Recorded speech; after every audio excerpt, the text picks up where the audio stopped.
श्रीयुतपदकमलं श्रीगुरो वैष्णवांश्च श्रीरूपं साग्रजातं सहगणा रघुनाथान्वितं तं सजीवं साद्वैतं सावधूतं परिजनसहितं कृष्णचैतन्यदेवं श्रीराधाकृष्णपादान् सहगण ललिता श्रीविशाखान्वितांश्च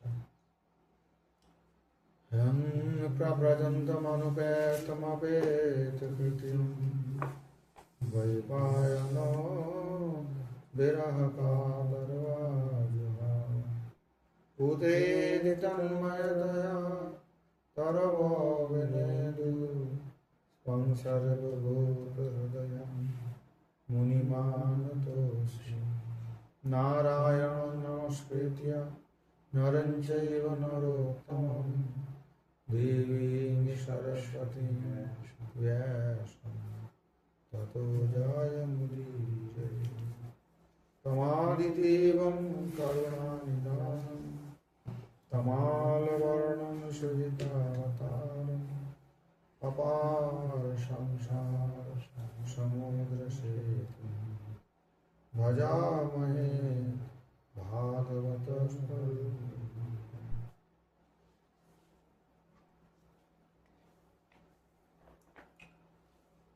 अथ श्रीमद्भागवत महापुराणं प्रथम स्कंधः प्रथम अध्यायः सप्तदश श्लोकः।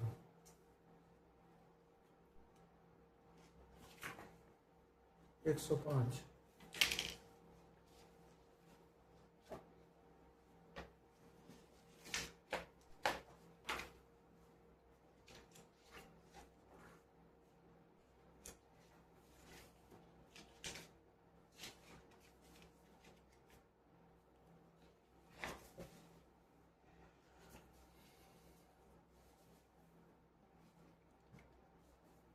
तस्य कर्माण्युदाराणि परिगीतानि सूरिभिः ब्रूहीणा श्रद्धधानाना लीलया दधतः कलाः अथाख्याहि हरिर्धीमम् अवतार कथा शुभाः लीला विदधतः स्वैरम् ईश्वर स्यात्ममायया वयं तु न प्रतिव्याम उत्तम श्लोक विक्रमे यच्छृण्वतां रसज्ञानं स्वादु स्वादु पदे पदे कृतवान् किल वीर्याणि सह रामेण केशवः अतिमर्त्यानि भगवान् गूढकपटमानुषः कलिमागतमाज्ञाय क्षेत्रेऽस्मिन् वैष्णवे वयम् आसीना दीर्घशास्त्रेण कथायां सक्षणारे वङ्नाशसन्दर्शितो धात्रा दुस्तरग्निस्थिते शतां कलिङ्गशात्वहरन् पुंसां कर्णधारैवार्णवम् ब्रूहि योगेश्वरे कृष्णे ब्रह्मणे धर्मवर्मणि स्वां काष्ठामधुनोपेते धर्मकं शरणं गता। हरियं तत्सदिति श्रीमद्भागवते महापुराणे पारमहंस्यां संहितायां प्रथमस्कन्धे नैमिषोपाख्याने प्रथमाध्यायः श्रीकृष्णार्पणमस्तु। कृष्णाय वासुदेवाय देवकी नंदनाय च नन्दगोपकुमाराय गोविन्दाय नमो नमः। तस्य कर्माणि उदाराणि परिगीतानि शूरिभिः ब्रूहीणः श्रद्धधानानां लीलया दधतः कलाः। 17 से जो 20 नंबर श्लोक है,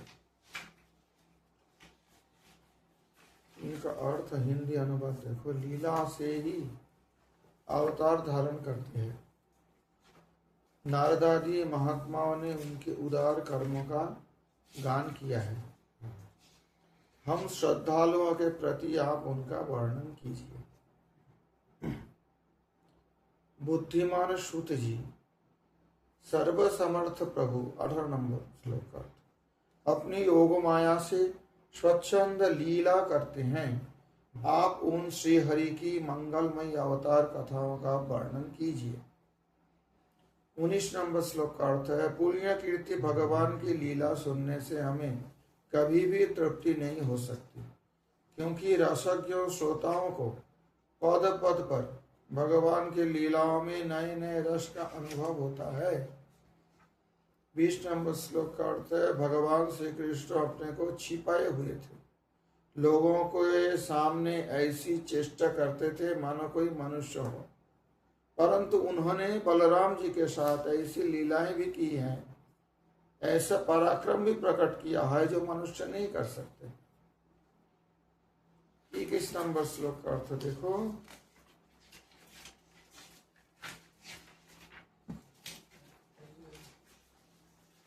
कलियुग का आया जानकर इस वैष्णव क्षेत्र में हम दीर्घकालीन सत्र का संकल्प करके बैठे हैं। श्री हरि की कथा सुनने के लिए हमें अवकाश प्राप्त है। यह कलियुग अंतःकरण की पवित्रता और शक्ति का नाश करने वाला है। इससे पार पाना कठिन है। जैसे समुद्र से पार जाने वालों को 113 नंबर, जैसे समुद्र से पार जाने वालों को कर्णधार मिल जाए, उसी प्रकार इससे पार पाने की इच्छा रखने वाले हम लोगों से ब्रह्मा ने आपको मिलाया है। धर्म रक्षक ब्राह्मण भक्त योगेश्वर भगवान श्री कृष्ण के अपने धाम में पधार जाने पर धर्म ने अब किसकी शरण ली है, यह बताइए। यह है प्रथम अध्याय संपूर्ण हुआ 23 श्लोकों में। कितना श्लोक है प्रथम अध्याय में? 23। कितने श्लोक है? 23 श्लोक है। श्रीमद् भागवत में ये प्रथम अध्याय प्रथम श्लोक। आप देखो 17 नंबर श्लोक 105 पृष्ठ। तस्य कर्माणि उदाराणि तस्य कर्माणि सूरिभिः परिगीतानि उदाराणि तस्य कर्माणि। एक प्रश्न अंतर हो रहा है, दूसरे प्रश्न कर रहे हैं। इससे पहले कितना प्रश्न हुआ था? 2। क्या क्या प्रश्न याद नहीं है? वैकांतिक श्रेय की और दूसरा प्रश्न देवकी एवं वासुदेव भगवान श्री कृष्ण का लीला इसलिए अवतार लिए थे। अभी ये तीसरा प्रश्न है। प्रश्नांतरम तस्य कर्माणि उदाराणि, उनका जो उदार कर्म है, बहुवचन में बहुत सारे कर्म है भगवान की उदार। उदाराणि मतलब महांति, विश्व सृष्टि आदि नहीं। ये जो महान विश्व का सृष्टि किया है भगवान ने, इसको उदार कर्म बताया। क्योंकि अगर विश्व सृष्टि नहीं होते तो हम लोग शरीर धारण कैसे करते? शरीर धारण नहीं करते तो अपने कर्म भी नहीं कर पाते और भगवत भजन भी नहीं कर पाते। तो भगवान ने विश्व सृष्टि करके इन बद्ध जीवों को एक सुयोग दिया है, ये संसार से मुक्त होकर उनके पास जाने के लिए। ये उदार कर्म है। तस्य कर्माणि उदाराणि सूरी भी परिगीतानि। सूरी भी मतलब नारदादि जो भगवान के शुद्ध भक्त है, वैकुंठ पार्षद, इन लोगों के द्वारा जो गीत हुआ है, इन लोग जिसको गाते रहते हैं भगवान की जो कर्म मतलब लीला। ब्रूहि नः श्रद्धानानां नः अस्माकं श्रद्धानानां, हम श्रद्धादान हैं, हम श्रद्धालु हैं, हम लोगों को ब्रूहि बताइए। लीलया दधतः कलाः, भगवान अपने लीला से जो कला रूप धारण किए है, ब्रह्म रुद्र आदि मूर्ति, वो भगवान की जो उदार कर्म है, जो नारद आदि ऋषि के द्वारा गाए जाते हैं, कैसे हम उसमें बताइए,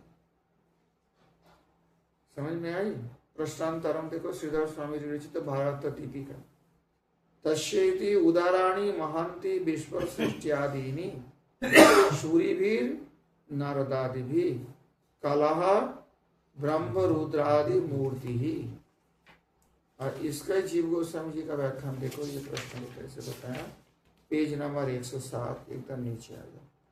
तस्य इति उदाराणि परमानंद दात्रीणी जन्मादीनि।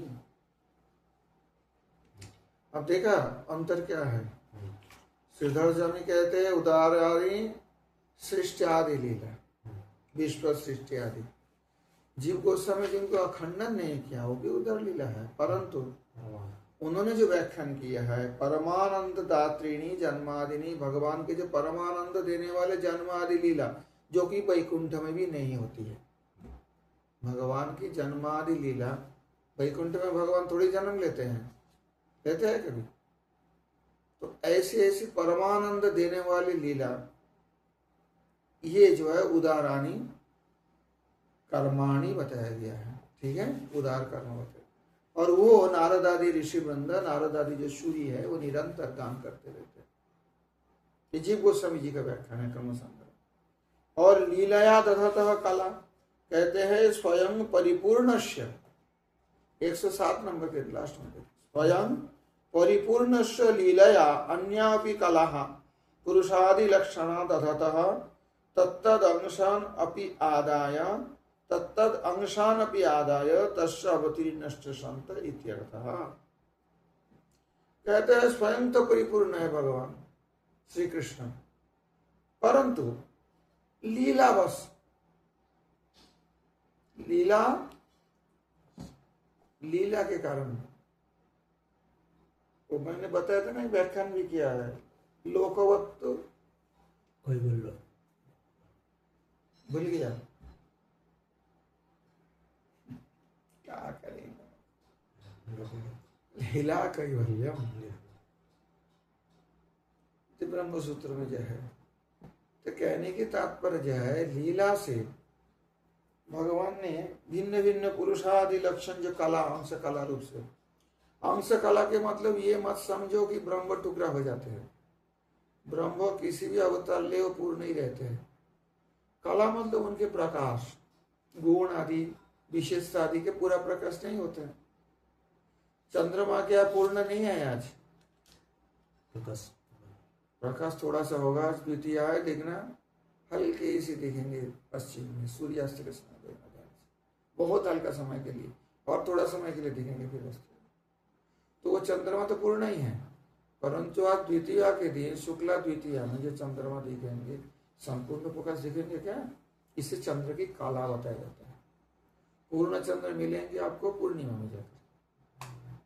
बाकी जो चंद्र है ये पूर्ण ही है, लेकिन प्रकाश उनका काला होता है। तो भगवान ऐसे ही गर्भदोषाई विष्णु, क्षीरोदशाई विष्णु, कारणोदशाई विष्णु, गर्भदोषाई विष्णु, क्षीरोदशाई विष्णु के रूप में जो सारे लीला कला उससे किया है, पुरुषादि लक्षण दधतः धारण किया है, मतलब तत्तद अंशन भी आदाय, अर्थात लीला दधतः कला, कहते हैं ये भगवान क्या किया, कृष्ण स्वयं पूर्ण होने पर भी लीला से अन्य अन्य जो अवतार है उनको भी साथ में समेट के आए हैं, साथ में लेकर आए हैं। अर्थात सारे अवतार कृष्ण में ही है। कारणोदक्षाय विष्णु भी उनमें है। ये जीव गोस्वामी जी का अभिप्राय है इसी श्लोक का। श्रीधर स्वामी जी कहते हैं कला के मतलब होते हैं ब्रह्म रुद्र आदि मूर्ति। जैसे ब्रह्म रूप धारण करके सृष्टि करते हैं, रुद्र रूप धारण करके संहार करते हैं। जीव गोस्वामी जी ये बात नहीं कहते इस श्लोक में, इसलिए समझना पड़ेगा उनके सिद्धांत में। जीव गोस्वामी जी का सिद्धांत हमारे गौड़ीय का सिद्धांत है। श्रीधर स्वामी का कुछ तो स्वीकार किए हैं, परंतु हर जगह में श्रीधर स्वामी की व्याख्या मानेंगे ऐसी कोई जरूरी नहीं है, ना तो खंडन करेंगे। वो भी बात हो सकती है, कला मतलब ब्रह्म रुद्र की मूर्ति भी हो सकता है, क्योंकि सृष्टि के लिए तो भगवान ब्रह्मा जी के अंदर जो रजोगुण का संचार करके गुणावतार लेते हैं। संहार के लिए भगवान रुद्र जी के अंदर तमोगुण संचार करके, भगवत इच्छा से, भगवान के अंदर तमोगुण नहीं है, तमोगुण संचारित होकर संहार करते हैं। तो जन्माद्यस्य अगर जन्म, स्थिति और संहार को माना जाए तो उसी में भगवान इस संसार को जो उदार लीला, सृष्टि आदि लीला के लिए दधतः कलाह, ब्रह्म रुद्रादि मूर्ति धारण कर ये सब करते हैं, उसी भगवान के बारे में बताइए। ऐसे ही कुछ है ना ऋषि। जीव गोस्वामी जी का व्याख्यान ये है, जो जिन्होंने स्वयं परिपूर्ण होने पर भी जो पुरुषावतार, लीलावतार, मनमंतरावतार सब साथ में लेकर कृष्ण रूप से आए। क्यों हिल रहा है? इसका तात्पर्य क्या है? जब भगवान श्री राम रूप से आए हैं, रामचंद्र भगवान के रूप में, एक लीलावतार के रूप में आए हैं, और जितना करना था उतने ही प्रकाश किए। परंतु भगवान श्री कृष्ण तो इन सारे को समेट के अपने में लेके आए हैं। यह तात्पर्य है लीलाया तदतः कला। श्लोक देखो फिर, तस्य कर्माणि उदाराणि परिगीतानि शूरिभिः ब्रूहि नः श्रद्धानानां लीलया ददता कला अथाख्या ही। दूसरे श्लोक में चले जाए। इसका तात्पर्य समझ गए हो ना?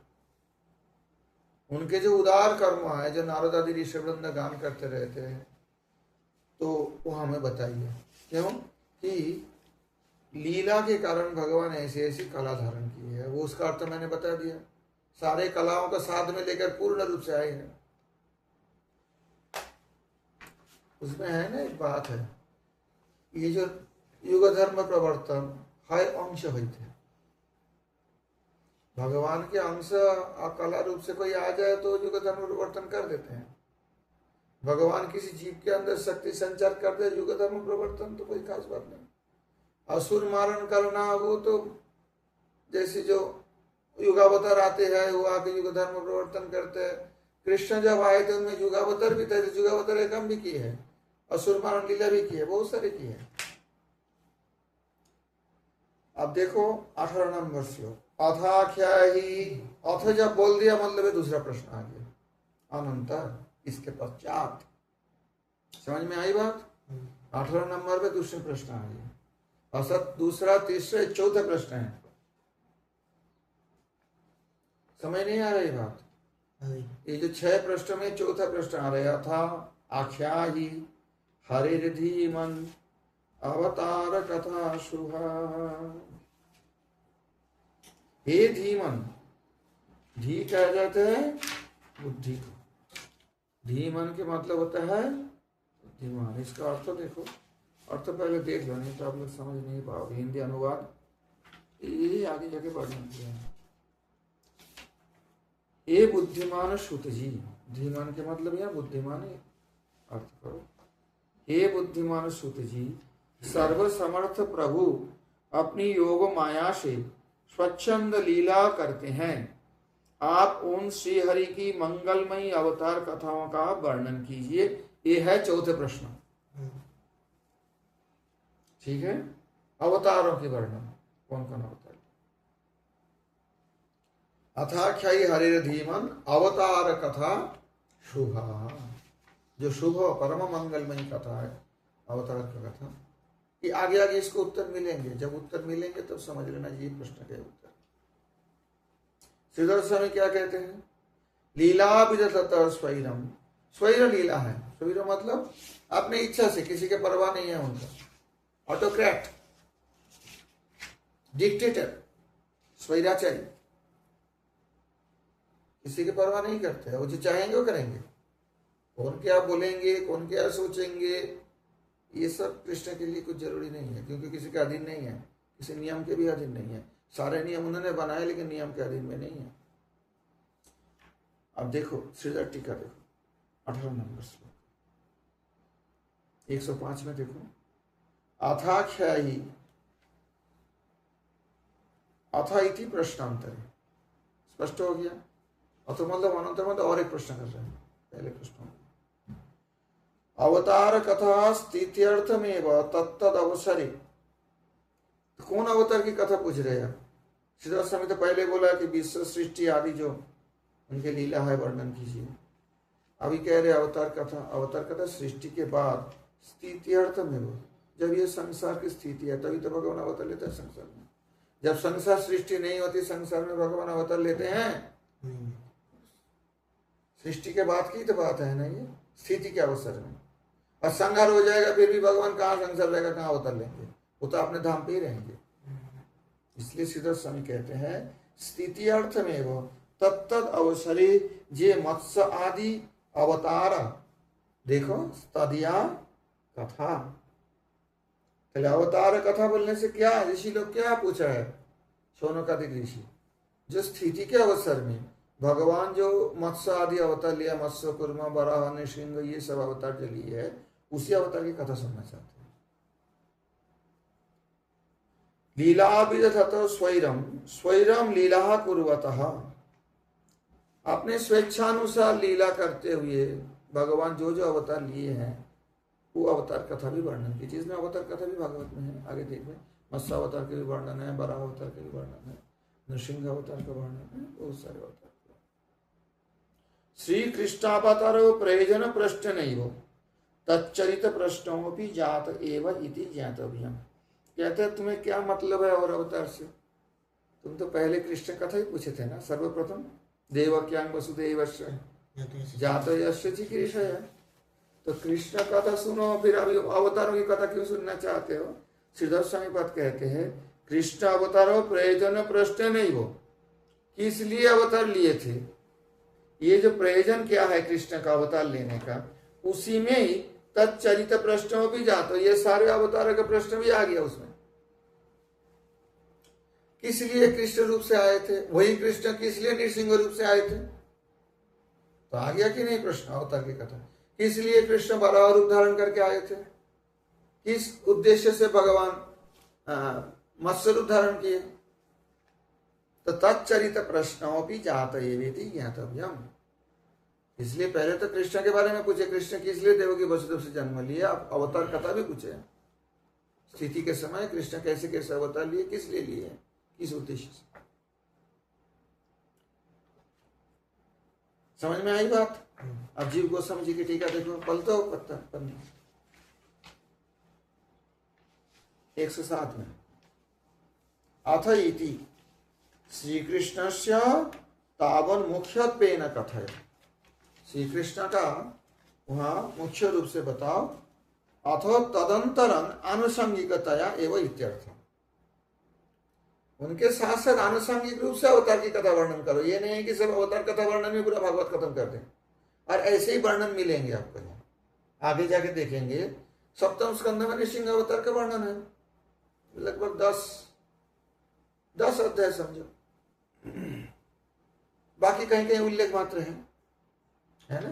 तो मुख्य रूप से कृष्ण कथा ही सुनाइए, और आनुषंगिक रूप से तदंतरम अथवा तदंतरम आनुषंगिकतया है। वो आनुषंगिक मतलब उसका साथ साथ में जैसे जैसे अवतार लिए थे, क्या क्या हुआ था, वो सब सुनाइए। समझ गए? हरे हे मतलब किसका? हरि का मतलब श्री कृष्ण का। अथाख्यायी हरे हे धीमन अवतार कथा। हरे अवतार कथा, भगवान हरि अर्थात भगवान श्री कृष्ण का अवतार कथा। प्रकरण बलात्, देखो ठीक है, देखो जी गोस्वामी जी का क्रम संदर्भ।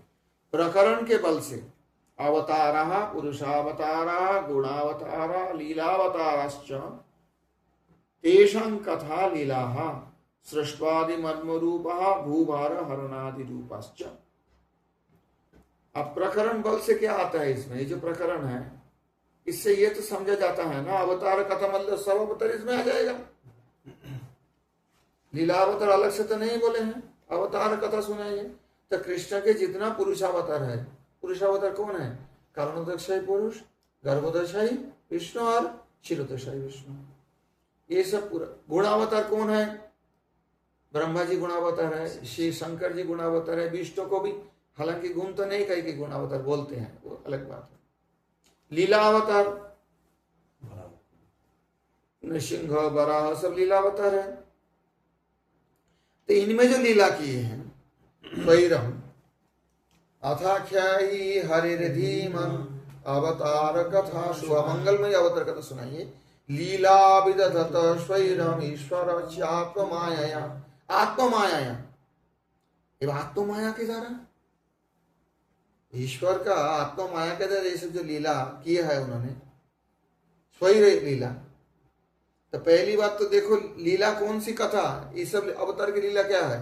पुरुष अवतार जो है वो तो सृष्टि लीला की है, कारणोदक्षय गर्भोदक्षय क्षीरोदक्षय, सृष्टि के समय तो सृष्टादि मर्म रूप। और बाकी जो लीला अवतार आदि है, मनमंत्र अवतार है, प्राय ये भूभार हरणादि रूपाश्च, संसार के भार हरण करने के लिए भगवान ने अवतार लिए। हिरण्यकशिपु को मारने के लिए ही तो नृसिंह रूप धारण किया, ऐसे तो कहा जाता है ना, भक्तों के वाक्य सत्य करने के लिए, कुछ भी हो, पृथ्वी का भार हरण करने के लिए दुष्ट असुर को मार के, तो वो भी एक उनका लीला रहे। आप कहते हैं अवतार कथा शुभ लीला विदधत स्वैरम ईश्वर आत्ममाया, यहाँ जो है तृतीय विभक्ति का प्रयोग हुआ। तृतीय विभक्ति कहाँ होता है? करण में होता है। करण क्या होता है? साधकतमं कारणम। मैंने पहले दृष्टांत दिया है, कुड़ाली से पेड़ काटा जाता है, हाथ से पेड़ काटा जाता है कोई नहीं बोलता, लेकिन हाथ छोड़ के कुड़ाली पेड़ काट सकता है कुड़ाली। तो साधकतम कौन है? वहां कुड़ाली है। तो ऐसे ही साधकतम यहाँ माया है, आत्ममाया। अब यह आत्ममाया कौन है? जिसके द्वारा भगवान ये सब लीला करते हैं। समझ में आई बात? आत्ममाया निजेच्छा रूपया शक्तया, अपने इच्छा रूप जो शक्ति, ये आत्ममाया। ये समझ जीव गोस्वामी जी का ये व्याख्यान है। आत्ममाया निज इच्छा रूपया शक्त्या।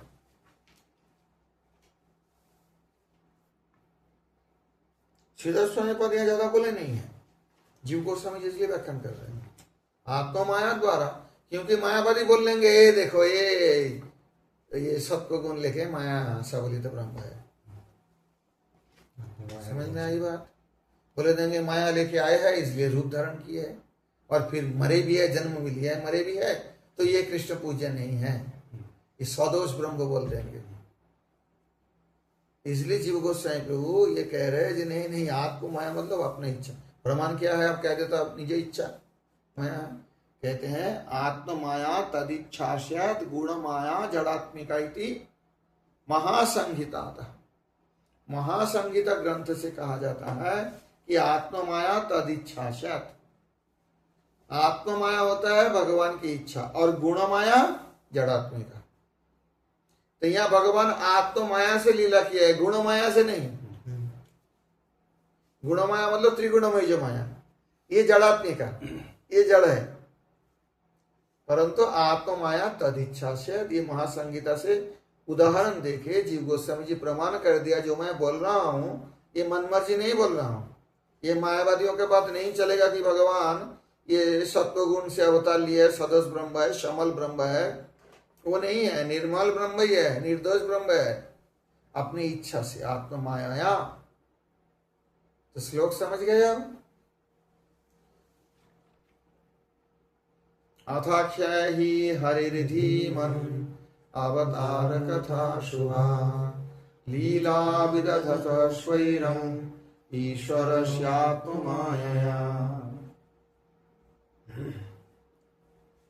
आप आगे वाले श्लोक देखो।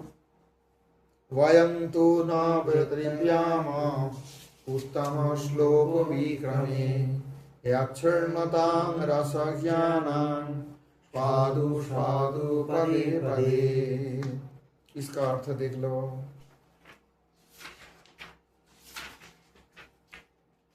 एक 107 में अर्थ है ना? अरे 107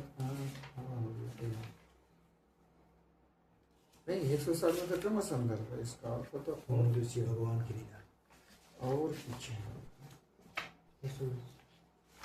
110 में है।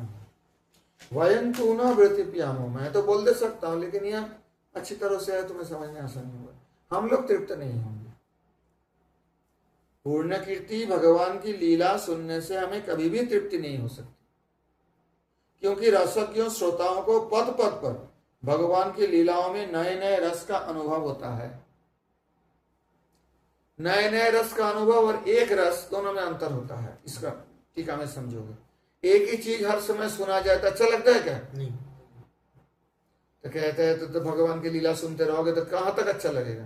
कहता है तृप्ति हो जाती है ना एक समय, आदमी का बहुत हो गया, लेकिन ये ऐसा बहुत हो गया हमें होगा नहीं कभी।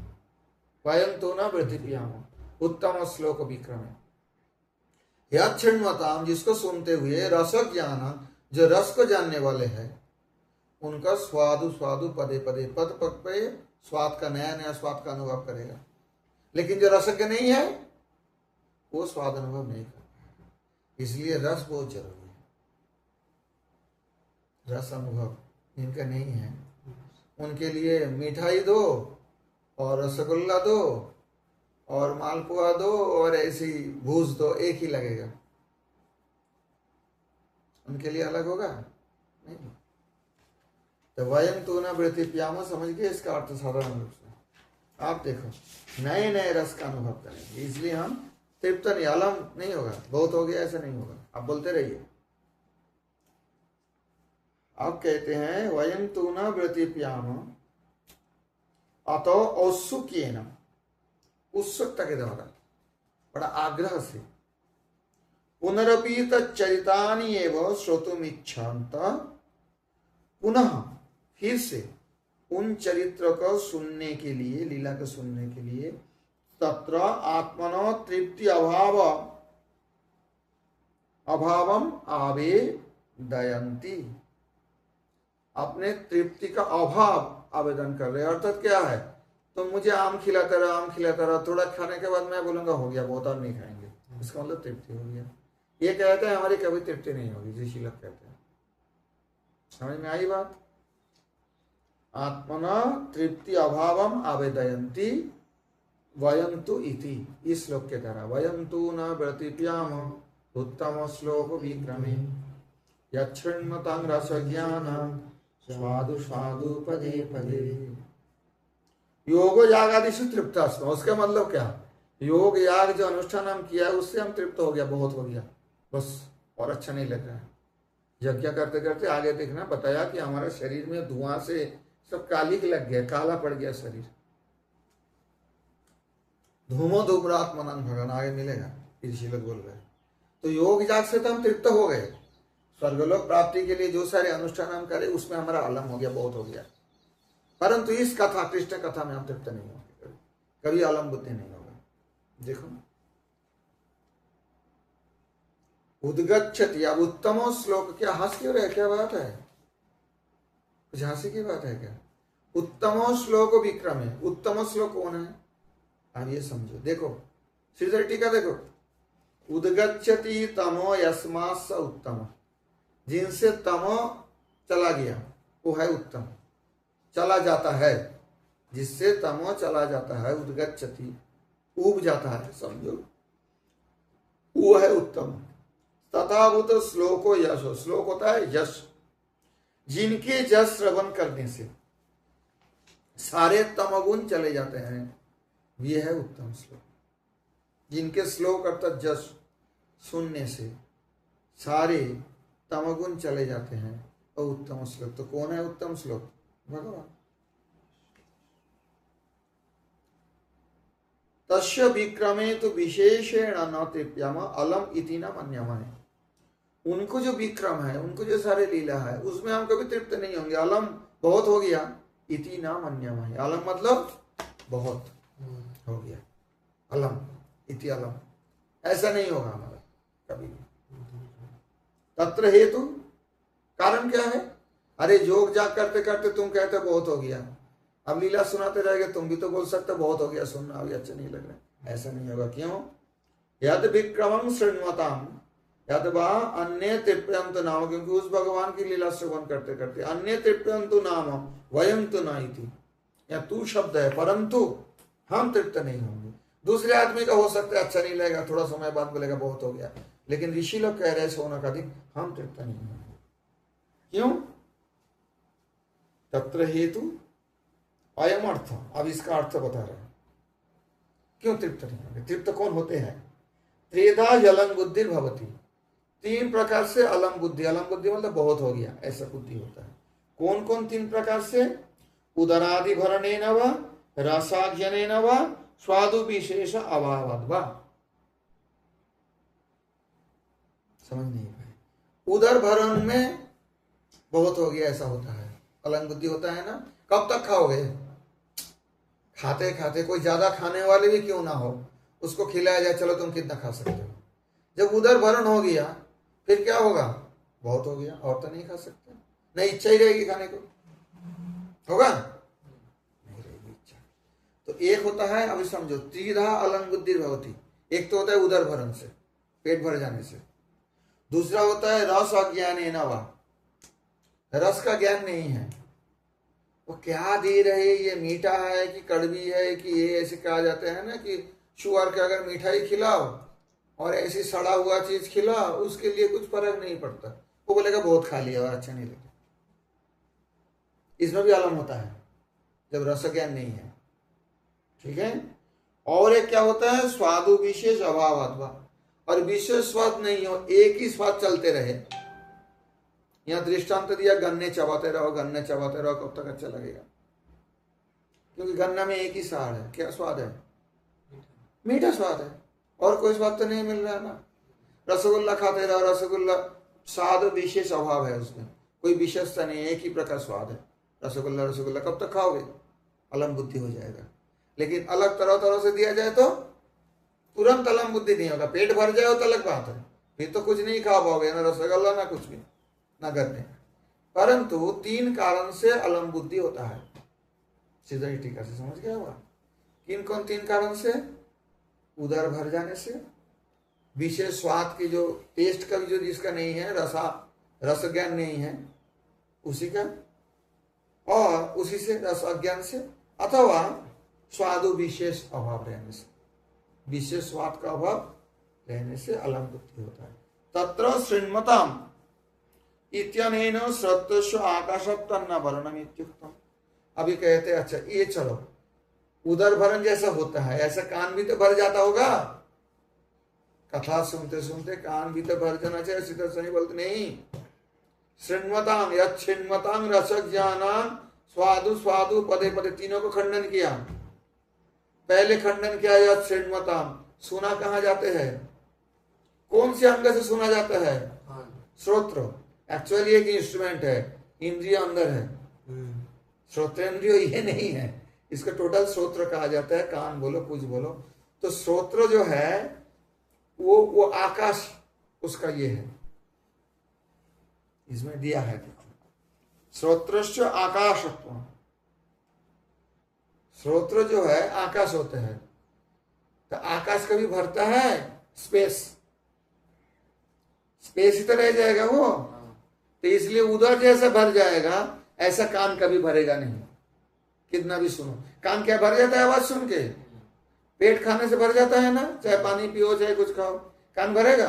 आकाश रूप है, आकाशत्व है ना। अरे पुरुष सूक्तम में ही तो है, मैं बताता हूँ, रोज बोलता हूँ लेकिन भूल जाता हूँ जो भी हो। श्रोत्राद वायुश्च प्राणश्च मुखाद अग्निरजायता। आकाश कभी भरता नहीं है। श्रोत्रों का जो शब्द गुण है, आकाश का गुण है, शब्द गुण है ना। आकाश का शब्द पढ़ाते नहीं तुम लोग न्याय, इसलिए पता नहीं है, उसमें है आकाश का गुण है। पृथ्वी का गुण है गंधवती पृथ्वी, ऐसा लक्षण होता है। तो आकाश का शब्द गुण होता है। तो कान में क्या आते हैं? शब्द। तो श्रोत्र क्या होता है? आकाश का एक रूप होता है। तो आकाश का रूप होने के कारण कभी ये भरेगा नहीं। तो पहली बात तो तृप्त तो नहीं होंगे, पेट जैसे भर जाता है, भरेगा नहीं। दूसरी बात रस ज्ञानम श्रोत्रस्य आकाशत्तन्न भरणम, आकाश होने के कारण भरेगा नहीं, पेट जैसे भर जाता है, कान भरेगा नहीं कभी। दूसरी बात है रस अज्ञान होने से, जिसका रस का ज्ञान नहीं है उसका बेकार लगेगा। मानो कोई नृत्य देखने गए, अब नृत्य में जो अंग भंगिया कैसी है वो अगर उसका ज्ञान नहीं है उसमें, तो बेकार लगेगा थोड़ा सा, ये क्या कर रहे हैं, समझ में नहीं आ रहा है ना। अज्ञानता है, वो जानता ही नहीं है क्या हो रहा है चक्कर, तो अच्छा नहीं लगेगा। परंतु अज्ञानतः पशु प्रवृत्ति निराकृता। अज्ञानतः कहते हैं हम तो रसज्ञ हैं, यच्छिन्मतांग रस ज्ञान, जो रस का जानने वाले हैं। तो इसलिए यहाँ रस ज्ञान के अभाव से जो अलम बुद्धि होता है, भर गया, वो भी नहीं होगा। हम तो रसज्ञ हैं। और रसज्ञ कौन नहीं है? पशु प्रवृत्ति वाले लोग, उनका रसपस नहीं होता है, उनका बस होना चाहिए जैसे भी हो, और वो थोड़े समय में भर जाता है। इक्षु भक्षणवत् रसंतरा भावेन तृप्ति निराकरति। कहते इक्षु भक्षण करो, गन्ने चौकते रहो।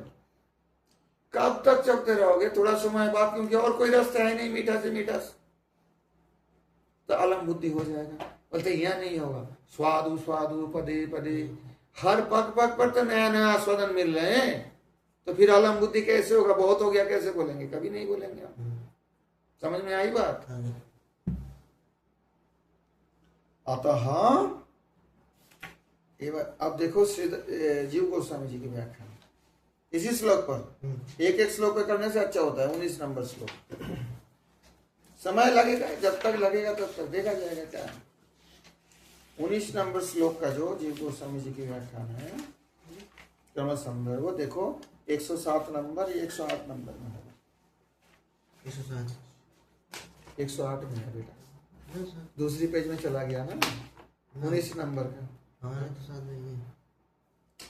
नेक्स्ट पेज में देखो, मैं जो बोल रहा हूँ क्यों प्रेशर दे रहे हो उसमें हाथ से, कौन से चाप नहीं लगाना। अब देखो, टीकायाम इक्षु भक्षणवत् इति, अब इक्षु भक्षणवत् बोल दिया।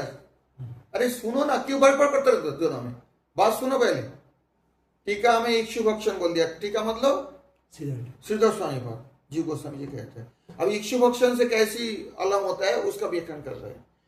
इक्षु भक्षणे यथा स्वाद विशेष अभाव भवति तथा अत्र न इति अर्थ। इक्षु भक्षण में, इक्षु होता है गन्ने को, ईख कहते हैं ऐसी सदा, उसको भक्षण में जैसे और कोई स्वाद विशेष नहीं मिलता है, इसलिए थोड़ा समय के बाद अच्छा नहीं लगता, यहाँ पर ऐसा नहीं होगा।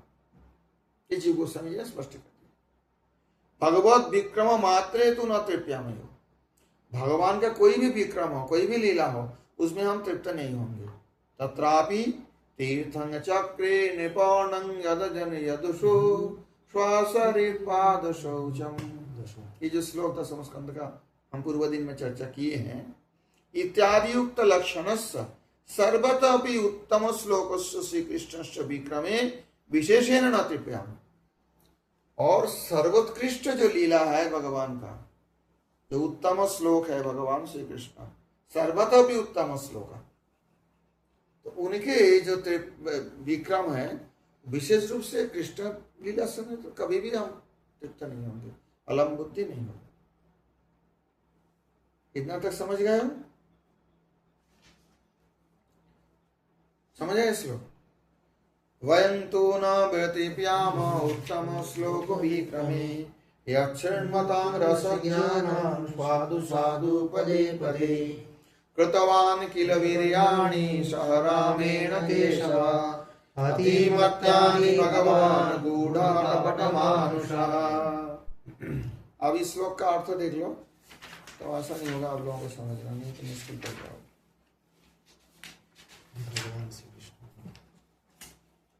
ये है 20 नंबर श्लोक, ठीक है।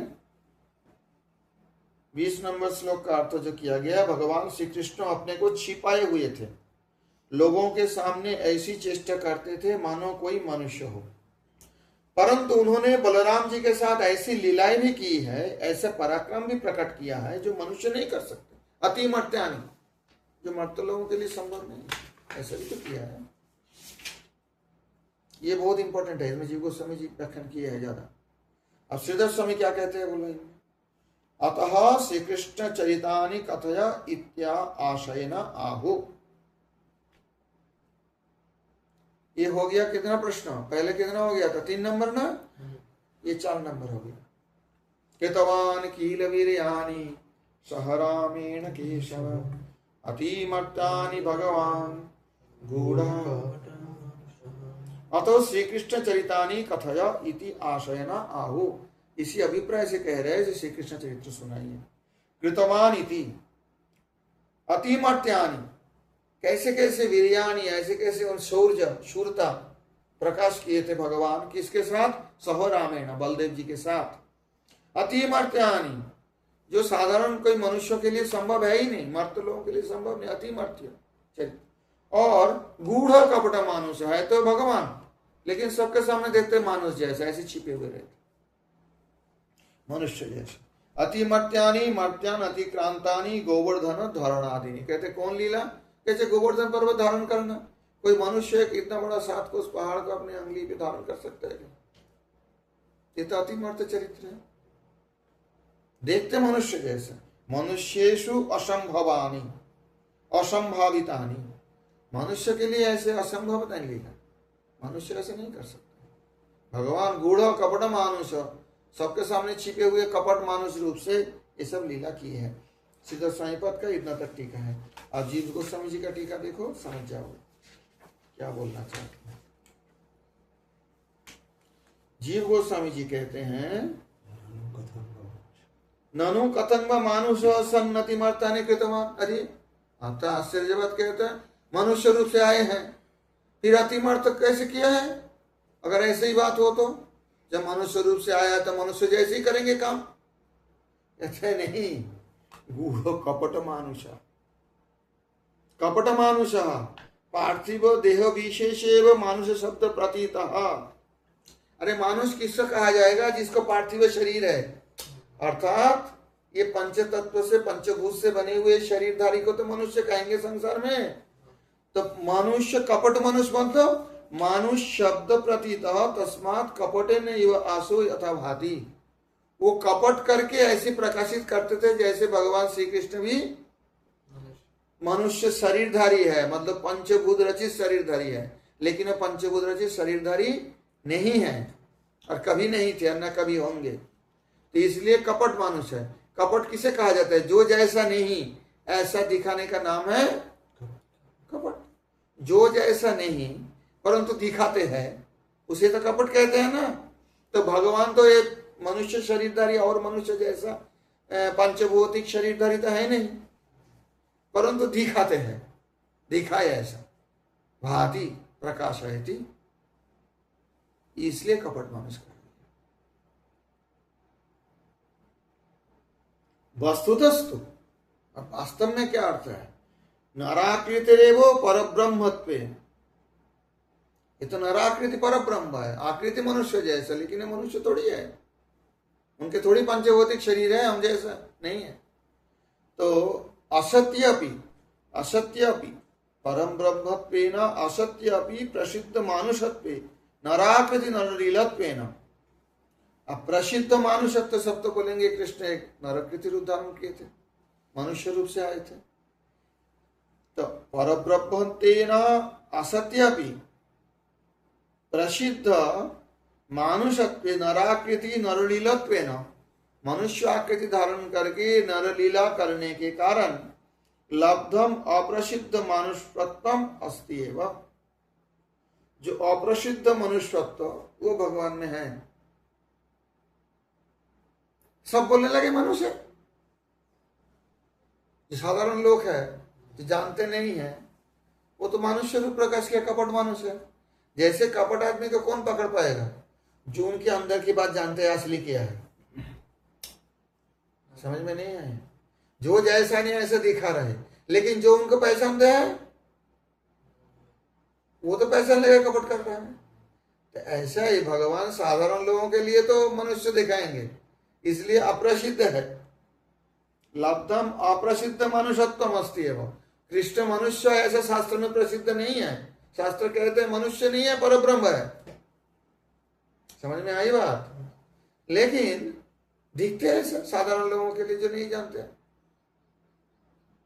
ये क्यों इतना कह रहे? मायावाद खंडन के लिए। वो बोलेंगे देखो ये नर शरीर धारण करके आए सबल ब्रह्म है, माया सबलित ब्रह्म है, सब लीला की है। तत् पुनर्ऐश्वर्य अव्याघातकत्वात् न प्रत्याख्यायते इति भाव। कहते चलो मानुष ही बोल दो ना, क्या बात है। कहते मानुष अगर हो तो ऐसी काम कर सकते हैं जो मनुष्य के द्वारा संभव नहीं है। तो कहते हैं ऐश्वर्य अव्याघातकत्वात्, ऐश्वर्य का अव्याघात हुआ। ऐश्वर्य तो प्रकट किया है, उसमें तो कोई कमी नहीं रही। 7 कोस के पर्वत का अपने अंगली पे धारण किया, ये ऐश्वर्य है कि नहीं? मनुष्य कर सकता है। न प्रत्याख्याय था, उनका प्रत्याख्यान नहीं किया जा सकता कि पर ब्रह्म है। कोई नहीं बोल सकता कि मनुष्य है, नहीं, बिल्कुल नहीं। मनुष्य रूप में भी वो मनुष्य जैसा संभव नहीं है, ऐसे लीला किया है उन्होंने। ऐश्वर्य का अव्याघातक, ऐश्वर्य का घातक नहीं हुआ। उनका शरीर धारण करना ऐश्वर्य कम नहीं हो गया या ऐश्वर्य से अलग नहीं हो गया।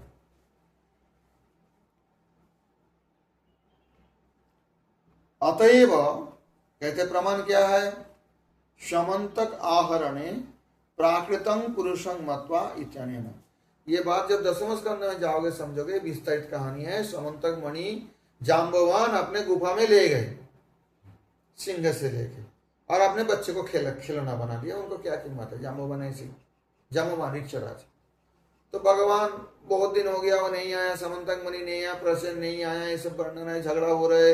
द्वारका वाले कह रहे कृष्ण ने चोरी कर लिया होगा समंतक, ये वो। तो कृष्ण सब कुछ द्वारकावासी साथ में लेके गए, चलो ढूंढ के निकलते हैं कहाँ है प्रसन्न और कहाँ समंतक मणि है। तो प्रसन्न तो देखा मरे हुए पड़े हैं, सिंह भी मरे हुए पड़े हैं। तो पता चला कि प्रसन्न को सिंह ने मार दिया, परंतु मणि मिला नहीं। पास में एक गुफा है, भगवान बोले तुम लोग बाहर इंतजार करो, हो सकता है गुफा में कोई है, उनके पास मणि हो। तो भगवान गुफा में प्रवेश किया, जाम्बवान रहते थे, था जो वो जाम्बवान उसी गुफा में रहते थे। तो जाम्बवान के गुफा में भगवान प्रवेश कर गए, देखा कि एक छोटा सा बच्चा वो मणि लेके खेल रहा है, और वो बच्चे को देखभाल करने वाले धात्री भी वहां थी। वो चिल्लाने लगी, अरे कहाँ से आ गए, देखो देखो देखो, ये कौन आ गए, चोर आ गए, घर में डकू आ गए कृष्ण को देख के। तो जाम्बवान निकाला है गुफा के अंदर से, कौन आ गए देखो। परंतु जाम्बवान आकर जो साक्षात भगवान रामचंद्र के पार्षद है, वो भी कृष्ण को प्राकृतं पुरुषं मत्वा, जाम्बवान भी पहचान नहीं पाया, सोचा कि कोई प्राकृत पुरुष है। ये भागवत में वर्णन है, प्राकृतं पुरुषं मत्वा मतलब क्या? देखने से प्राकृत पुरुष जैसा लग रहा है, सांसारिक कोई व्यक्ति जैसा लग रहा था। इति अनेन जाम्बवत अन्यथा ज्ञान व्यंजकेन वाक्येन। तो जाम्बवान जो उनको पहचान नहीं पाया, प्राकृत पुरुष माना, उसका मतलब क्या है? जाम्बवान का अन्यथा ज्ञान हुआ था, जो जैसा नहीं उसको और तरफ सोचना अन्यथा ज्ञान है। कृष्ण तो प्राकृत मनुष्य नहीं है, लेकिन जाम्बवान का अन्यथा ज्ञान हुआ था, सोचा कोई प्राकृत मनुष्य। 27 दिन तक लड़ी मल्ल युद्ध, और पराजित नहीं कर पाए जाम्बवान कृष्ण को। कैसे पराजित कराएंगे? कृष्ण चाहते थे 1 मिनट में पटक देते, परंतु लड़े, पहले उनको समझ आने दो। 27 दिन तक ये तो इंतजार करते करते वापस चले गए द्वारका। बोला कृष्ण आने वाले नहीं है, गुफा में प्रवेश किया, निकला नहीं, पता नहीं मर गया होगा क्या, वहां अंदर जाने की हिम्मत नहीं किया। द्वारकावासी वापस लौट के द्वारका में खबर दे दिया, दुर्गा जी का पूजा कर रहे हैं सब, कृष्ण को वापस लौटा था। यहाँ लड़ाई चल रहे हैं अंदर। 27 दिन के बाद जाम्बवान समझ पाया मेरे प्रभु रामचंद्र इस रूप में है। तो ये प्रसंग यहाँ बताया, प्राकृतं पुरुषं मत्वा इति प्राकृतत्व निषिध्य पुरुषत्व स्थाप्यते। है तो एक व्यक्ति, सबल ब्रह्म नहीं है, वो ही है यो मामय क्या बोले, जानाति पुरुषोत्तम स सर्वविद भजति माम सर्वभूत। पुरुष तो जाना, लेकिन प्राकृत नहीं है। ये सारे बात मायावाद खंडन के लिए दे रहे हैं, क्योंकि ऐसी ऐसी युक्ति मायावादी उठाते रहते हैं। और श्रीधर स्वामी ने इनके विस्तार नहीं बोला कुछ। तो प्राकृतं पुरुषं मत्वा मतलब प्राकृतत्व निषिध्य पुरुषस्तम स्थाप्यते। तो प्राकृत नहीं मतलब अप्राकृत है, पुरुष तो है, जो परम पुरुष है। समझ गए बात? एवं माया मनुष्य वदस्व विद्वान। और जगह में प्रश्न किया गया, जो माया से कपट से मनुष्य रूप धारण किया, उनकी लीला बताइए। तो वो उससे भी पता चलता है कि मनुष्य नहीं है, माया के द्वारा ऐसे प्रकाश करते हैं संसार के सामने मनुष्य जैसे। यस्मात् कपट मानुष तस्मादेव गूढ़। जिसलिए कपट मानुष है, इसलिए छिपे हुए हैं। कपट क्या करते हैं? अपने असली रूप छिपा के कुछ और दिखाते हैं। यस्मात् कपट मानुष तस्मादेव गूढ़, इसलिए छिपे हुए हैं। स्वतस्तु तद्रूपतैव भगवान इति, और स्वतः ही उसी रूप में है भगवान। हम नहीं कह सकते भगवान कपट मनुष्य रूप में आए तो भगवान, नहीं नहीं नहीं, स्वतः तो तद्रूपतया भगवान नित्य ही उसी रूप में रहते हैं, क्योंकि इसे और संप्रदाय इसमें फेंकड़ा उठाते हैं। कोई कोई वैष्णव संप्रदाय कहते हैं ये रूप तो माया मनुष्य रूप है, असली रूप तो नारायण स्वरूप है, चतुर्भुज तो मनुष्य रूप नहीं है। नारायण यहाँ आए थे इसी रूप धारण करके, फिर नारायण रूप धारण करके चले गए कृष्ण। नारायण नित्य रूप है या नित्य रूप है, अगर ऐसा कोई उठा दे तर्क, तो इसलिए कहते हैं स्वतः तद्रूपतैव भगवान, क्योंकि यहाँ भगवान शब्द की प्रयोग है। अतिमर्तानि भगवान गूढ़ कपट मानुष, सभी कृष्ण के लिए प्रयोग हुआ। अर्थात भगवान नारायण भगवान है और उनका ये कृष्ण रूप अनित्य रूप है, ये बात नहीं है। इससे प्रमाण होता है भगवान का नित्य कृष्ण रूप नित्य है, इसलिए कपट मानुष रूप उनका नित्य मनुष्य रूप है, नित्य नलित है। लेकिन जब इस संसार में आते हैं, साधारण जानता उनका मनुष्य समझा, नित्य धाम में तो सब उनके जानते हैं, वहां क्या कपट करेंगे? अपने घर में कोई कपट कर सकता है? घर वाले सब जानते हैं, बाहरी लोगों के सामने भले कपट कर दो। समझ में आई बात? इस प्रसंग में कहता हूं, जब महाप्रभु जाते थे संन्यास रूप में तो सब नमो नारायणाय, मायावादी सन्यासी समझते थे महाप्रभु को। जैसे मायावादी को प्रणाम करते हैं ना, नारायण सन्यास लिया दंड ग्रहण मात्र नरो नारायण भवेत्, तो नारायण है नमो बोल के प्रणाम करते हैं। महाप्रभु कान में उंगली डालते, ऐसे मत बोलना, जीव को कभी नारायण नहीं बोलना। परंतु जब रूप गोस्वामी जी उनको प्रयाग में प्रणाम करके कहते हैं नमो महापदान्याय कृष्ण प्रेम प्रदायते कृष्णाय नमो कृष्ण चैतन्याय नमो, कृष्ण बोल के प्रणाम किया, महाप्रभु कान में उंगली तो नहीं डाला। क्यों नहीं डाला? कि रूप गोस्वामी जानते हैं उनके सामने छिपेगा नहीं रूप, घर के आदमी जानते हैं कौन है, बाहर के आदमी के लिए वो सन्यासी है। तो वो लोग सन्यासी बुद्धि से नारायण बोल रहे, भगवान रूप से नहीं। रूप गोस्वामी जानते हैं साक्षात नारायण है, कृष्ण है। अद्वित को प्रणाम किया, नमो गौ ब्राह्मण हिताय जगत हिताय कृष्णाय गोविंदाय नमो नमो, तो उनके पास छिपेगा नहीं। समझ में आई बात? परंतु ये रूप उनका नित्य है, देखने वाले पहचान लेगा, जो घर वाले हैं उनके जो निज जन है वो पहचान लेंगे जो भगवान है। बाहरी आदमी सोचेंगे मनुष्य जैसे ही तो लग रहे। आई बात स्पष्ट? इस पर से पढ़ोगे, अगर रेगुलर अभ्यास करो तब जाके दिमाग में बैठेगा, मूल पारायण पूरा कंठस्थ हो जाएगा। कृतवान किल वीर्याणि सह रामेण केशव अतिमर्त्यानि भगवान कूढ़ा कपट मानुष। अब चले जाओ 21 नंबर पे। कलीमागत माज्ञायां क्षेत्रेऽस्मिन् वैष्णवे वयम् आसीना दीर्घशस्तेन कथायां सक्षणा हरे। कलीमागत आज्ञायां, हम लोग जानेगा कि कलियुग आ गया, ठीक है। अस्मिन् वैष्णवे क्षेत्रे वयम्, इस वैष्णव क्षेत्र में वयम् हम लोग आसीना दीर्घ सत्रेण, बहुत लंबा अनुष्ठान के लिए बैठे हैं। समझ गए? कथायां सक्षणा हरे, इसका अर्थ देखो जाके 113 में। कलियुग का आया जानकर इस वैष्णव क्षेत्र में हम दीर्घकालीन सत्र का संकल्प करके बैठे हैं। लंबे समय तक हमारा अनुष्ठान चलता रहेगा। मैंने बोला ना, इसमें योग भी होगा और क्या क्या योग जाग जो कुछ करेंगे। श्रीहरि की कथा सुनने के लिए हमें अवकाश प्राप्त है, और हम लंबे समय से यहाँ बैठे और काम धाम तो करेंगे नहीं, इसलिए भगवत कथा श्रवण करने के लिए भी हमें बहुत पर्याप्त समय है। ये अर्थ है। अब देखो यहाँ क्या अर्थ किया है श्री गोस्वामी ने। आ जाओ फिर उसमें 21 नंबर श्लोक में आ जाओ।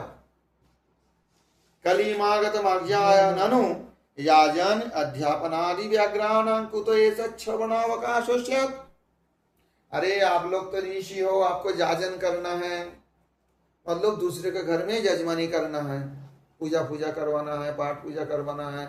और कोई अध्यापक है, उनको क्या करना है? विद्यार्थियों को पढ़ाना है। ये तो काम था ना ब्राह्मणों को। तो शौनकादिक ऋषियों से अगर ये बात आ जाए, जी आप लोगों को तो बहुत काम है, आप इतना समय कहाँ दोगे इतना श्रवण करने की? कृष्ण कथा इतना लंबा समय से श्रवण कैसे करोगे?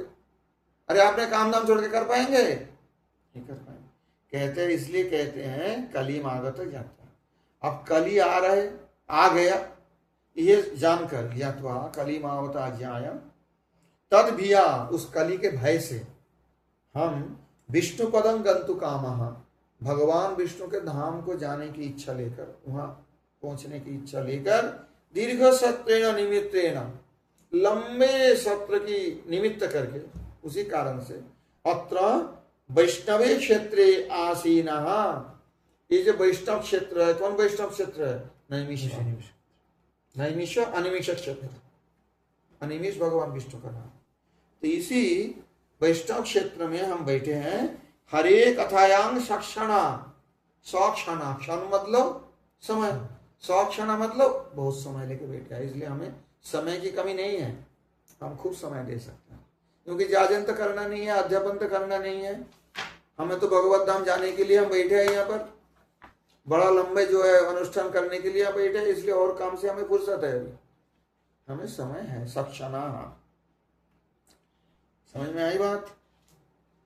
लब्ध अवसारा, हरे कथायां सक्षणा लब्ध अवसर, अवसर प्राप्त है। अब जीव गोस्वामी जी का देखो वर्णन, छोटा सा है, इसमें सिर्फ 23 श्लोक का किया, और किया ही नहीं जीव गोस्वामी, यही मान लिया जो है सिर्फ। त्वं नः संदर्शितो धात्रा, श्लोक देखो, दुस्तरग्निस्थितिशतां कलिं सत्त्वहरं पुंसां कर्णधारमिवार्णवम्, इसका अर्थ देख लो। त्वं नः संदर्शितो, तुमने हमें दिखाया। किसने दिखाया तुम्हें? धात्रा, ब्रह्मा जी के द्वारा। कहते हैं यह कलियुग अंतःकरण की पवित्रता और शक्ति का नाश करने वाला है। कलियुग क्या करते हैं? अंतःकरण की पवित्रता भी नाश करते हैं, शक्ति का भी नाश कर देते हैं। इससे पार पाना कठिन है। जैसे समुद्र से पार जाने वालों को कर्णधार मिल जाए, ऐसे ही इससे पार पाने की इच्छा रखने वाले हम लोगों से, हम किस लिए बैठे हैं? कली के पार करेंगे, इसलिए ब्रह्मा जी ने आपसे मिलाए हैं, ऐसा हमारी मान्यता है। ऋषि बोल रहे हैं हम तो कलियुग को पार करना चाहते हैं, लेकिन एक कर्णधार होना चाहिए। कर्णधार कहते हैं जहाज चलाने वाले, पायलट, जो जहाज को दिशा निर्देश देंगे। समझ गया ये बात? उसे कर्णधार कहते हैं। तो आप कर्णधार बन के हमारे पास आए हो, हम बनते हैं ब्रह्मा जी ने भेजा है, ये है अर्थ। लेकिन ये बात श्रीधर स्वामी जी गोस्वामी की आप व्याख्या देखो, ठीक है। कर्णधार इव अर्णवम, अर्णव में जैसा, अर्णव को जैसा कर्णधार होता है। अर्णव होता है किसे? किसे कहते हैं अर्णव? जहाज को।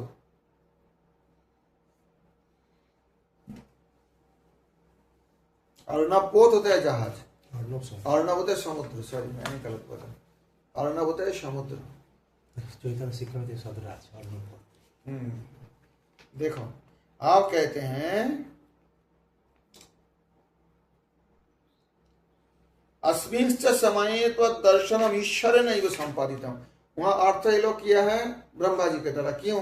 क्योंकि जिन्होंने अर्थ किया है, ये बात समझो, ये वल्लभ संप्रदाय के हैं। तो वल्लभाचार्य जी के टीका अनुसार ये अर्थ किया है, ब्रह्मा जी ने आपको मिला दिया। सीधा स्वामी वल्लभाचार्य जी बोले हैं, सीधा स्वामी के नहीं। ये जो अर्थ किया है वल्लभ टीका के अनुसार किया। आप समझ नहीं पा रहे लोग, एक बात बोलता हूं, 2 बार 4 बार 10 बार बोलना पड़ता। भगवता ब्रह्मणा वा, वल्लभाचार्य जी का। इसलिए ये जो कृष्ण शंकर शास्त्री जी अनुवाद किए हैं, इन्होंने इनका अनुवाद किया, ब्रह्मा जी ने मिला दिया। उनके अर्थ से, उनके टीका से ऐसा होता है। परंतु श्रीधर स्वामी क्या बोलते हैं? ईश्वर है, ईश्वर ने मिला दिया आपको। अस्मिंश्च समये, ऐसा ही समय में, तो दर्शनम ईश्वर नैव संपादितम इति अभिनंदन्ति। ईश्वर के द्वारा ही संपादित हुआ आपका दर्शन, नहीं तो आपके दर्शन नहीं मिलते हमें। बिनु हरि कृपा कहाँ मिलेंगे आप? क्योंकि ऐसी समय है जब हम ढूंढ रहे कैसी ये संसार के पार जाए। कलियुग आ गया जो कि हमारे मन का शक्ति और अंतःकरण की पवित्रता नष्ट कर देने वाले हैं। तो हम तो इस कली के भय से भगवत धाम में चले जाने की फैसला कर दिया, यार रहना ही नहीं है। अब जाए कैसे? अरे जहाज को चलाने वाले समुद्र में तो कोई होना चाहिए। तो भगवान ने आपको मिला दिया ऐसी स्थिति में। जैसे नाविकों का कोई कैप्टन मिल जाए जो जानता है किस दिशा में जहाज को चलाना है, ऐसे ही आप हमें मिल गए ईश्वर इच्छा से। ईश्वर ने मिला दिया है, इसलिए कहते हैं कलिंग सत्वहरं पुंसाम। सत्वहर के मतलब वो होता है, सत्वहर मतलब एग्जिस्टेंट हरण नहीं करेगा। सत्व माना अंतःकरण की जो पवित्रता उसका नष्ट कर देगा और शक्ति भी नष्ट कर देगा, अंतःकरण दोनों ही कम कर देगा। कलिंग संसारं निस्तर्तुम इच्छताम निस्तितिर्षताम। देख श्लोक देख, निस्तितिर्षताम मतलब तितिर्षा मतलब तारण की इच्छा, पार जाने की इच्छा, तितिर्षा। हम लोग निस्तितिर्षा है, निस्तितिर्षु है, बहुवचन में निस्तितिर्षतम बोला है। ये जो हमारे ये जो षष्ठी विभक्ति है हम लोगों को, ठीक है, क्या है, हम लोग निस्तर्त इच्छता, सम्यक रूप एकदम पार हो जाएंगे। पार हो जाने के मतलब क्या, वापस नहीं आएंगे। पार होने के तो फिर इधर आना जाना वो निस्तित से नहीं है, वो तितिर्षा होता है। निस्तर्त मतलब बराबर के लिए मंगल ग्रह चले जाएंगे, एक तरफ की टिकट है, इधर नहीं आएंगे, ऐसा बताते हैं ना। अभी टिकट बुक करा रहे हैं मंगल ग्रह के लिए, पागल की तरफ, जो भी हो करने दो जिसका भी जो करना है। तो कलियुग से हम पार होके चले जाएंगे भगवान के धाम में। संसार में रहना नहीं चाहते, सीधी बात, ना आना चाहते हैं दुष्ट, इसलिए निस्तिति शताम तम नहा संदर्शितो धात्रा। यहाँ धात्रा मतलब ये अर्थ में तो ब्रह्मा जी बोला है, लेकिन धात्रा के मतलब ईश्वर, जो सबको पालन करने वाले, पालक। त्वं नः संदर्शितो धात्रा दुस्तरं निस्तिति शताम कलिंग सत्वहरं पुंसां कर्णधार इवार्णवम्। कलिंग संसारं निस्तर्तमिच्छताम और नवम तितिर्षताम, जो समुद्र को पार करना चाहते हैं, कर्णधार नाविकैव, उनके लिए जैसे कोई नाविक मिल जाए, कोई मतलब पायलट मिल जाए जो जहाज को सही दिशा में चलाए, तभी तो पार होंगे, नहीं तो कहाँ जाएंगे कोई पता है। समुद्र के बीच में कोई दिशा दिखता नहीं। समुद्र देखा कभी, आर पार नहीं दिखते। समुद्र देखा है, पूरी में है, आर पार दिखते हैं, तो कैसे जाएंगे, कौन डायरेक्शन जाने से आगे मिलेगा जमीन। ये तो जो जानकारी है वही दिया जा सकते हैं ना। समझ में आई ये बात। आप जीव गोस्वामी जी की कमेंट देखो। जीव गोस्वामी जी ने इसका भी कोई व्याख्यान अलग नहीं किया। अब तीसरे श्लोक में जाओ, मतलब 23 नंबर श्लोक में।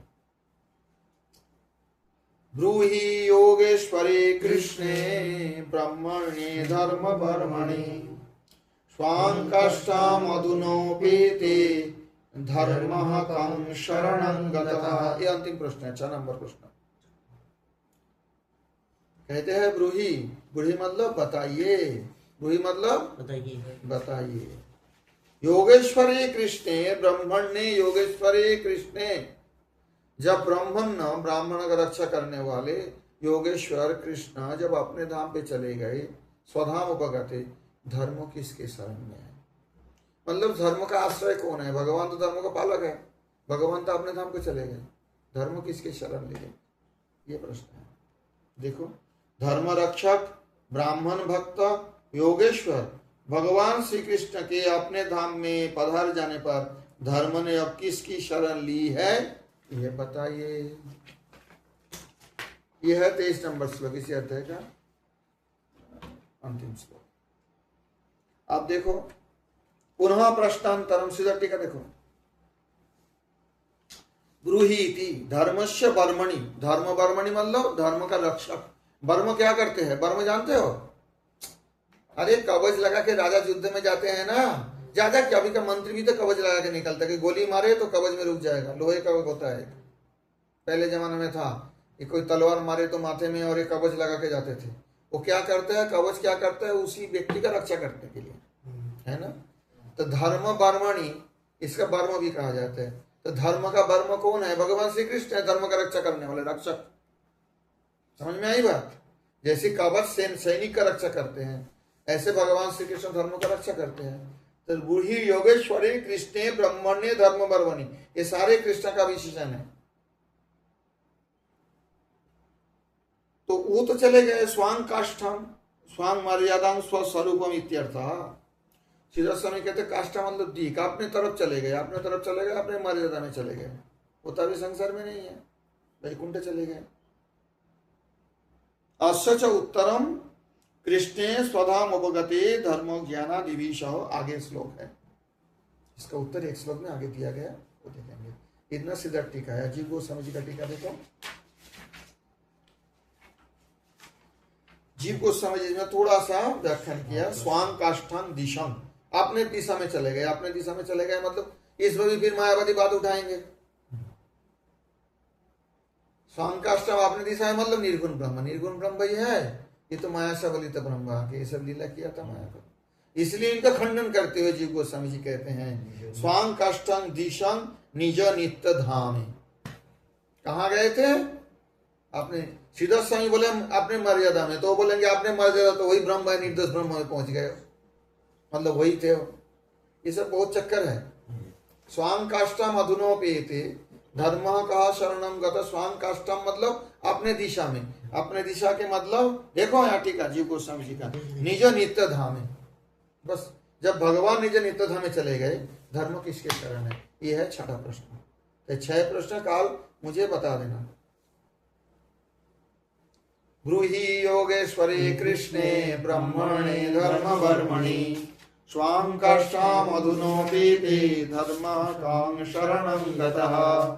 हरि तत्सदिति श्रीमद्भागवते महापुराणे पारमहंस संहितायां प्रथम स्कंदे नैमिषोपाख्याने प्रथम अध्याय। इस श्लोकों को बोलो एक बार, जब पढ़ा, कहाँ से पढ़ा श्लोक, कितना नंबर से? 17 से 23 तक 17 श्लोक क्या है बोलो। उससे क्यों बोल रहे हो? वो पढ़ पाता है थोड़ी, बोलो।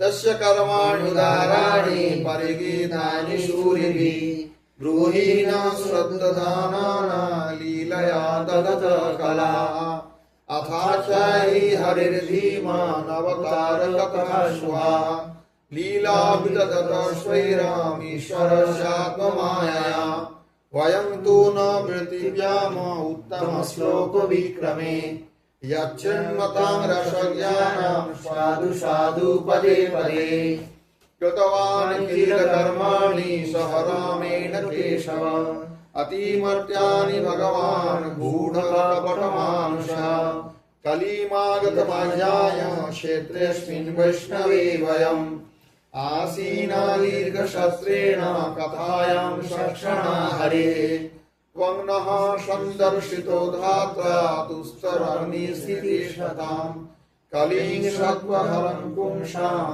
कर्णधारयिवर्णवम् ब्रूहि योगेश्वरे कृष्णे ब्रह्मणे धर्मवर्मणि स्वां काष्ठामधुनोपेते धर्मः कं शरणं गतः। श्रीमद्भागवत महापुराण की जय।